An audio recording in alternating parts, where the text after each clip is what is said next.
What up, guys? Zen T here with the Ancient Leshen quest, which has been kind of an interesting experience. I tried to solo it, and that definitely wasn't happening. So found a group, and I think it took us 2 tries or 3rd try, but this was our first clear. Either way, I always want to begin just by saying thanks to Night Terror, Negi, and Well Talk. I've hunted with all those guys before, and it's always a good time. So we pretty much kicked ass. It was easy to find the flow of the hunt, especially after having experience with it in the Witcher collab itself. So that always makes things much easier because not much really changed. I mean, I feel like he's a little bit more aggressive. I still haven't found out all the mechanics of the fight, but it's not that difficult, not the way like that Extreme Behemoth was. But anyway, let's get into this fight. Probably the most important things are the Igni spell, slinger ammo, and taking care of the Jagras packs. And I pretty much, as you'll see throughout this video, I pretty much took care of all the ads myself. We had kind of went over that after the first hunt, and so we decided just to make someone kind of the official like ad person, so they can take care of the Jagras when they come, the pack of them, and then everybody else can just harass the Leshen because he's going to be busy kind of directing spells and things at you for the most part, and that kind of made things a lot easier. That and just really taking advantage of all the slinger ammo. Yeah, the slinger ammo is really good just to keep him staggered with the bomb pods or the dragon pods, and even to interrupt his like supernova or bird nova, I guess we've started calling it. And then of course there's flash.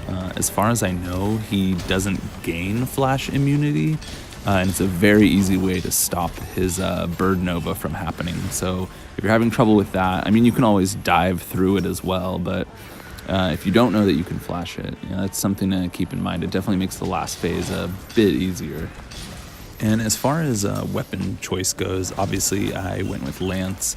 Lance does make the fight pretty easy. I mean, his moves for the most part are fairly telegraphed, and then just being able to switch from counter to power guard will generally buy you enough time. If you do make a mistake, you can hold that. And as you can see, I drink dash juice. That was something I tried a couple times to solo him, and it didn't work out well, but the dash juice definitely helps when you're surrounded by a pack of Jagras and you're blocking him and you're blocking a bunch of hits, and it can get pretty hectic. So having an extra stamina reserves definitely helps. And I don't think I took a screenshot or anything of my skills, but I'll put them in the description below. I mean, the set isn't anything to write home about. It's just a guard 3 Master's Touch claw set. Like, I don't even have any attack on this. I decided just to go straight affinity. As you can see, I don't think I even lose a single point of sharpness this entire hunt, because I do have 100% affinity with weakness exploit. So my idea was, I did put a non-elemental boost on, so I do have some extra raw, but as far as investing in attacks, I wanted to make sure I had a health boost 3, just so I could take some extra hits with the 200 health, and then also guard 3. And those kind of ate into my skill point reserves, so I didn't have too much left over. So with the rest of the skill points that I had, I just invested completely into affinity, just to make sure I could hit that 100%. And now he's basically just going to start teleporting all over the place, and so we're going to run around in circles looking for him. It can be pretty annoying when he just spams teleport. You can always use slinger ammo to stop him, but your results may vary. And then right here, boom, the boulder. We usually now, when we start this, it's usually the first thing we do is try to drop that boulder on him. We've got it down pretty good. I mean, this was our first clear, so we were still in the process of figuring things out, but it's far more streamlined at this point. And that's going to be the end of phase 1. So gonna open up our maps, and he usually either goes like over here or to the extreme like right of the map. So you can just open up your map and wait for him to appear. I'm not sure why he chooses to go either east or west, but it doesn't really matter. This is a good time to refill on items, things like that, as you can see I'm doing, and then get back into the hunt. Yeah, you can notice that I brought poison bombs, and I used them a couple times throughout the hunt. I don't know how effective they actually are, but he does apparently have like a weakness to poison. The ticks I've seen don't tend to do that much, and I don't even know if I'll continue using them in future fights, but for the first couple of fights I was bringing him with me, and when he was down or when I had a chance, I would try to drop some poison bombs. I just don't really... It's probably not even worth it, though, to be honest. That time could be better spent attacking, or if you have a long-range user who has poison ammo or poison coatings, that's probably going to be a much more efficient way to inflict poison status on him. Yeah, at this point, he's going to go back to kind of teleport spamming and running around. I think he just shoots those birds, teleports again, and then builds up his little vine cage around him. You can kind of hit him through that. I've done like jumping, like running lance dashes and then jumped to connect through the vines, kind of like that right there. But it's really nice because if you can at least hit him, you can sometimes trigger a mount through the vines and it'll just like teleport you onto him. And that's kind of one way to get around it. I have had issues shooting slinger ammo at him through his like vine wall. It sometimes gets blocked, so that's something to keep in mind, so you're not wasting your slinger ammo. And you can see now that I have his aggro. The aggro line doesn't seem to be as clearly visible as it does in the behemoth fight, but it does mean all the Jagras are going to be attacking me. And once again, because my job for this hunt was to be the Jagras killer, the lance has a fairly easy time just running back and forth, just lance charging, and they all follow you, so that's pretty funny. The wide sweep that you saw me using earlier helps as well, but it's definitely important that you have at least one dedicated person taking care of the Jagras immediately, if not two. I like doing it with just one, because as long as the Jagras and the Leshen are focused on me in this case, the other three players are going to be able to kind of just harass him. But the one thing you should watch out for is if you get the aggro on you and the Jagras are coming towards you, you need to get away from the Leshen. Having the Jagras attack you, the entire pack, plus being right next to the Leshen is definitely going to spell disaster, because he's going to trap you, the Jagras are going to trap you, it's too much. So the best idea is to move the Jagras pack away from Leshen so you can deal with them individually, while the rest of the team is dealing with him, staggering him, stopping him from kind of comboing you while the Jagras pack is on whichever player. All right, and this phase is starting to wind down. You can always tell when he's getting a little weaker because you can see how he looks. He looks kind of like just dead and burnt. He doesn't have all his like wonderful green plumage, and he's all like kind of scarred up. That's when his moves start becoming a lot more simple, and he just will like walk around like he thinks he's being like super tough or scary, and he'll just walk really slow everywhere. I don't know why he does that, but once you get him into like that mode, he's much easier to deal with. Yeah, when he's in that like walking tough guy mode, I tend to try to hold on to my slinger ammo because he's so much more tame when he's like that I want to save it for when he powers up or calls Jagras or does anything like that. But anyway, we are now moving on to the next phase of the fight. Now, beginning in this phase, things start to get interesting because at this point, I believe he will have access to his bird nova. Basically, it's just like a supernova like Teo, but it's made of birds. And I mean, the same rules apply. You can interrupt it with flash, you can dive through it, you can interrupt it with dragon pods. So just keep an eye out for it when it comes. You definitely will have plenty of time to sheathe your weapon and throw a flash, even if you're with a slow sheathing weapon. So just don't worry about it. Just pay attention, because the build up to that is so long, and you'll see it coming, and just get your flash ready. You'll be fine. And now we're in for just a little bit of teleport spam, as usual, as you know, as Leshen is wont to do. But one thing that's worth bringing up also is the possibility of equipping a brace jewel for flinch free.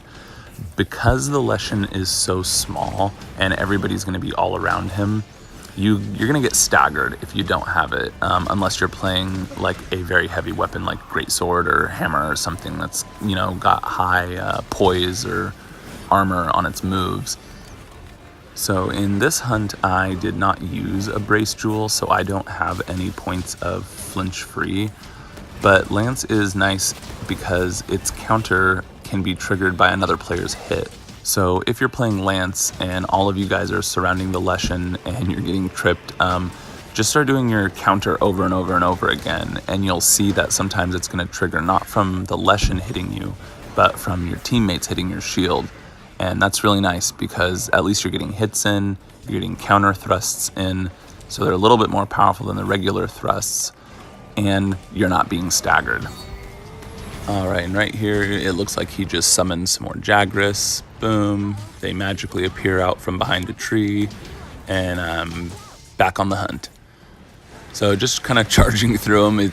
I have to admit, it's really fun to charge through the Jagras pack. It hasn't gotten old yet. I just love the game. Like, definitely seems to struggle on my OG PS4 with all the Jagras, all the hit effects, all the particles, the Leshen, the birds, 4 players. Like, you can tell that the PS4 is like chugging. And that right there pretty much wraps up the Jagras pack for this call. And then he's just spamming a bunch of moves. And Lance, of course, as always, just puts up that wall. And there's not a lot he can do. As far as I know, nothing he does requires guard up. Because I'm pretty sure you can't even block the Bird Nova anyway. So it's just not needed at all. And then here you can see good use of the dragon pods just to keep him staggered while all the other 3 players are working him over. Always good if you can pick those up. The worst is picking up the piercing pods. Those seem like that's the worst drop he can give you. The dragon pods are definitely good. The bomb pods are also good. The bomb pods are nice because each one, if you time it, will stagger him, because it does the initial hit for like 3 or 4 points and then explodes for like 40. And that explosion, I believe, will almost always stagger him. And now he's like pretending to go to phase 3, but really just teleporting far away. But as you can see, he's in like whatever burnt up or weakened mode, where he's all like charred and orange brown looking. Like I said earlier, much easier to fight him this way. I mean, barring me just getting hit right there because I wasn't paying attention. But he's just gonna do like his like tough guy walk and just take hits to the dome. And I actually want to take just a minute to mention how badass the Siri layered armor is. I was so happy that when you do the dash, it like makes you kind of like flash blue. I mean, it's not quite the same effect in the Witcher game when she does her like little dash moves, because the way that's animated in The Witcher 3 is like amazing. But it's pretty cool that they notice those details and put that in, even with her armor and layered armor in this game. But anyway, back to the hunt. So right here, we've actually got him in a pretty advantageous situation. There's a little cliff right there for the greatsword users to jump off and spam aerial attacks, and he's got his back up against a wall, while me and Negi just continuously hit him. And as you can see here, I'm throwing smoke or poison bombs at him. Like I said earlier, I don't know if I'll continue to use poison bombs in the future, because I could have just been hitting him instead. But like some monsters, even though the poison is not doing extreme amounts of damage to them, it does tend to weaken them, almost like an exhaust. Like it makes them less effective. Now, I'd still have to do some more testing with poison to see if it's actually worth it or not, or if there is any side effects. But one thing that is effective is mounting, like you just saw. Welltalk was just on him. Mounts are really powerful against him. I mean, I haven't tried holding the mount like people did with Behemoth, but in my experience, you don't really have the option to jump around on him and move positions like you do with other monsters because he's so small. So your stamina is kind of constantly draining, and that may have been intentional because they didn't want people to like mount lock him just the way that people did with Behemoth and ride him for like 5 minutes. So for the most part, if you get the mount, just down him. It's still a huge window either way, and it's super helpful. All right, so we are going into the final phase of the hunt. Just stopping to restock life powders, demon powders. As you can see, throughout the fight, I've used my demon powder and hard shell powder pretty liberally. I've just been trying to keep those buffs up. Anything helps, and just because of the fact that he tends to teleport all over the place, and there's going to be a lot of downtime where you're running around waiting for him to appear, always a good time to keep buffs up, top off, drink dash juice if you're using it, all that kind of stuff. All right, and now we are going into the final phase. The final phase is definitely his hardest and like most erratic phase. He's going to pull out all the stops. Most likely you're going to have to deal with multiple bird novas. But if you look on those vines, you can see scatternuts hanging. Definitely something, if you're not getting any drops from him or you need help staggering him, use some of the red pits to knock the scatternuts down, and then you can use those scatternuts to stagger him. The scatternuts work really well. They are just about as effective as the dragon pods, so it's definitely something to keep in mind. And here, as you can see, I am finishing up the Jagras pack just to take care of the last couple ones before he goes back to teleport spam. And then, of course, little fireworks, kind of a pre-celebration celebration. As far as weapon choice goes, I mean, obviously I'm a Lance main, so I use Lance, even though in my first attempts in the single-player version of the collab, I used Greatsword. But that's mostly just due to the fact that I'm more comfortable with Lance. I think Greatsword is a really good weapon for this hunt. Longsword as well, pretty much anything with a counter mechanic, or paralyzed weapons. That's kind of what I want to try next. I want to try the paralyzed insect glaive and a few different weapons, because he is immune to sleep, and so you're only left with poison, paralysis, and blast. So I probably will try an insect glaive paralysis build at some point, just to see how it works, and then kind of to test out if you can jump over his vines and things like that, what those hitboxes actually look like from an aerial perspective, and see if that's a viable means of getting around all his moves.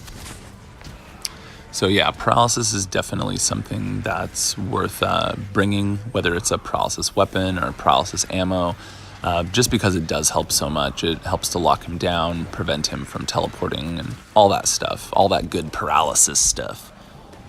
So right here, as you've seen, I've been trying to wrap up this Jagras pack, but I didn't take my own advice from earlier and decided to fight the Jagras right next to him, which can definitely be dangerous, but luckily my team was there to get me out of the vine cage, so it wasn't too bad. But as you can see right now, I'm poisoned, I'm getting hit by the Jagras, I got his aggro, so he's shooting birds at me.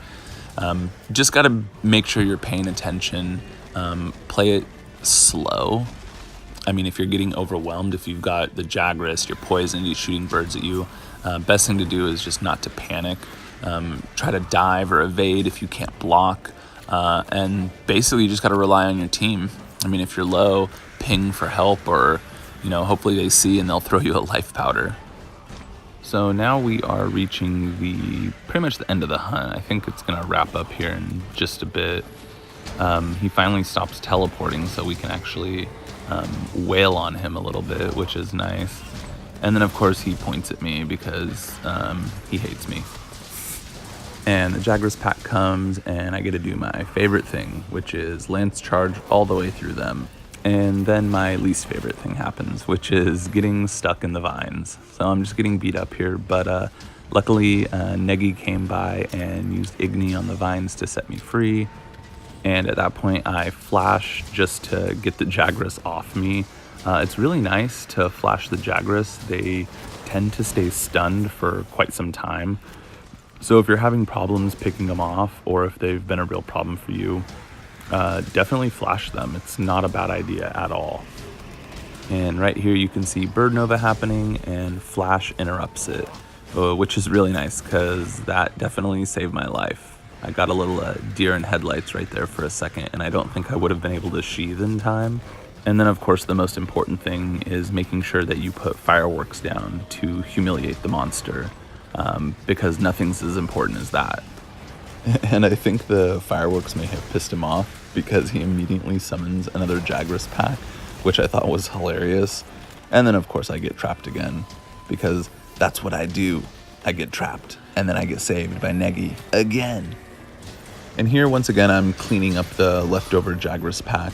I do have Rocksteady Mantle on, which definitely helps. But I would say be careful when you have that on, because between the birds and all the Jagras, since you're not going to be taking any hit stun, you can drain your life extremely quickly and not even realize. So just keep an eye on that if you're using the Rocksteady Mantle, because it can quickly lead to your death when you're surrounded like that. And then here I'm running around. I pick up some of the scatter nuts that I had dropped earlier. And like I said, they're essentially as effective as the dragon pods. They're really, really good. So something to keep in mind. And once again, Flash interrupts Bird Nova, so we don't even have to deal with it. And then he gets angry and tries to give me bleeding, but it's a gift I don't want. And then he summons yet another Jagras pack. He summons them fairly frequently in the last phase, so always be prepared for more of them to show up, and have someone ready with Flash, smoke bombs, anything to kind of take care of them. Of course, I just had to take a moment to collect myself so I could go back to Lance charging them. And I think at this point, this is the last pack that comes because the fight ends here. And then, oh, well, there we go. So he's dead. As far as the Jagras concerned, it can seem like not as important of a job as like hitting the Leshen itself. But it definitely needs the attention of at least one player, and that's going to make your experience much better. But yeah, this was it was an interesting hunt. I'm a little concerned because I don't think this could be soloed. I tried a few times because I really wanted to do a solo kill before I went online. But when you get trapped in a cage with the birds, with the Jagras, with him hitting you, and you have no one to get you out, it essentially means death. So, I mean, maybe some like super crazy god Japanese player is going to solo it and show us the way. But as of right now, I'm definitely not going to attempt it. It gets just ridiculous. But yeah, that is going to wrap this up. I overall enjoyed the event, so we'll see what happens in the future. We'll see what happens with Iceborne, but happy hunting.